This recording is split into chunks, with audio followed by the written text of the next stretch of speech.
Hi சொந்தங்களே, அனைவருக்கும் வணக்கம். இன்றைக்கி நம்ம சேனலில் பார்க்க போகிற வீடியோ என்னென்னு பார்த்தீங்கன்னா, பொட்டேட்டோ பர்லி. இது ஒரு அபுதாபி டிஷ்ஷு. இது பேபி பொட்டேட்டோ வச்சு செய்யக்கூடிய ஒரு டிஷ்ஷு. இது எப்படி செய்கிறதுன்னு பார்க்கலாம். வாங்க வீடியோக்குள்ளே போகலாம். ஒரு குக்கரில் பொட்டேட்டோ, அந்த உருளைக்கிழங்கு, சின்ன சின்ன உருளைக்கிழங்கா நம்ம பாயில் பண்ணுறதுக்காக குக்கரில் போட்டுக்குவோம். அது மூழ்கிற அளவுக்கு தண்ணியை ஊற்றிக்கலாம். அப்புறம் அதுக்கு தேவையான சால்ட்டு சேர்த்துக்கலாம். இது அதிகமாக வேகக்கூடாது. அதாவது நைஃபை வச்சு கட் பண்ணும்போது கட் ஆகிற மாதிரி இருக்கணும். கையை வச்சு அழுத்தும் போது அது மேஷ் ஆகிடக்கூடாது. அந்த மாதிரி பாயில் பண்ண போதும். இப்போ அதுக்கு மிக்சிங் பண்ணுறதுக்கு மாவு ரெடி பண்ணலாம். கடலை மாவு சேர்த்தாச்சு. அப்புறம் கொஞ்சமாக அரிசி மாவு சேர்த்துக்கலாம்.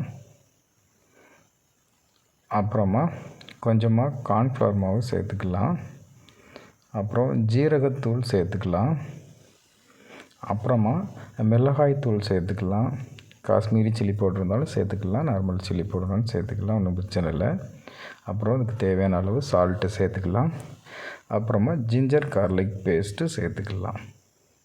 சேர்த்துட்டு இதை நம்ம தண்ணி ஊற்றி மிக்ஸ் பண்ணுவோம். என்ன காரணத்தினால நான் இப்படி மிக்ஸ் பண்ணுறேன்னா, எனக்கு உருளைக்கிழங்கு கொஞ்சம் ஒரு சில உருளைக்கிழங்கு நல்லா பாயில் ஆகிடுச்சு. அதனால் அதில் போட்டு மிக்ஸ் பண்ண முடிய காரணத்தினால நான் இப்படி போட்டு மிக்ஸ் பண்ணுறேன். இல்லைனா நம்ம டேரெக்டாக உருளைக்கிழங்குலேயே போட்டு மிக்ஸ் பண்ணலாம்.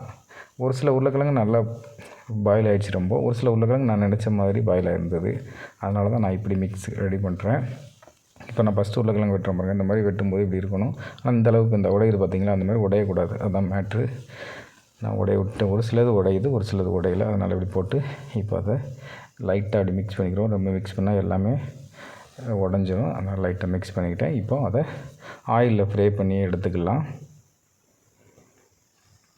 இதுக்கு ஒரு சட்னி ரெடி பண்ணணும். அந்த சட்னி தான் மெயின். இதில் அந்த சட்னி தொட்டு சாப்பிடும்போது அவ்வளோ டேஸ்ட்டாக இருக்கும்.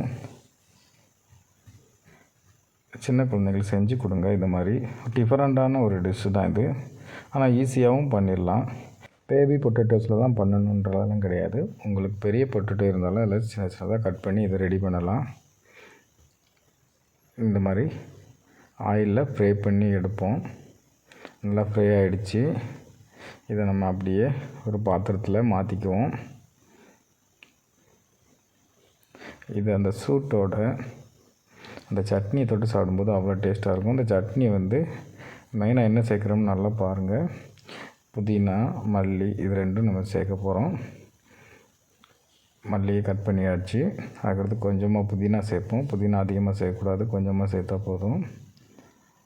இதை ஒரு மிக்ஸி ஜாரில் மாற்றலாம். மிக்ஸி ஜாரில் மாற்றியாச்சு.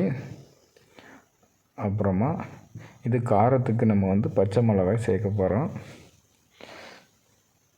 எனக்கு கரெக்டாக ஒரு பச்சை மிளகாய், இன்னொரு பச்சை மிளகாய் கொஞ்சமாக கட் பண்ணி போட்டேன். காரத்துக்கு கரெக்டாக இருந்தது. பச்சை மிளகாய் சேர்த்தாச்சு. அப்புறமா கொஞ்சமாக இஞ்சி துண்டு சேர்த்துக்கலாம். அப்புறமா வெள்ளைப்பூண்டு உரித்து வச்சுருக்கிறேன், அதையும் இதோடு சேர்த்துக்கலாம். அப்புறமா கொஞ்சமாக சாட் மசாலா சேர்த்துக்கலாம். இதுதான் சால்ட்டு ப்ளஸ்ஸு இதுக்கு புளிப்புத்தன்மை கொடுக்கக்கூடியது. சேர்த்தாச்சு. மெயினாக இதில் நம்ம சேர்க்கக்கூடிய பொருள் என்னென்னு பாருங்கள். இப்போ இதில் ஓமப்பொடின்னு சொல்லுவாங்க. இது கொஞ்சமாக சேர்க்கலாம். இது இல்லை அப்படின்னா பொரிக்கடலைன்னு சொல்லுவாங்க. பொரிக்கடலை சேர்க்கலாம். அதெல்லாம் ஒச்சக்கடலைன்னு சொல்லுவாங்க. அதை சேர்த்துக்கலாம். இதில் மெயின் என்னென்னு பார்த்தீங்கன்னா, ஐஸ் க்யூப் போட்டு அரைக்கணும். என்கிட்ட ஐஸ் க்யூப் இல்லை, அதனால் நான் ஐஸ் வாட்டர் தான் சேர்த்துருக்குறேன். இதில் இந்த ஐஸ் வாட்டரை சேர்த்து அரைச்சி அந்த வரலி ஹீட்டாக இருக்கும். இந்த சட்னியை தொட்டு சாப்பிடும்போது அவ்வளோ டேஸ்ட்டாக இருக்கும். இந்த மாதிரி திக்காக அரைச்சிக்கலாம். இது ரெடி ஆகிடுச்சு. என்னோடய வீடியோவை பார்த்த எல்லோருக்கும் ரொம்ப நன்றி. அடுத்த வீடியோவில் சந்திப்போம். பாய்.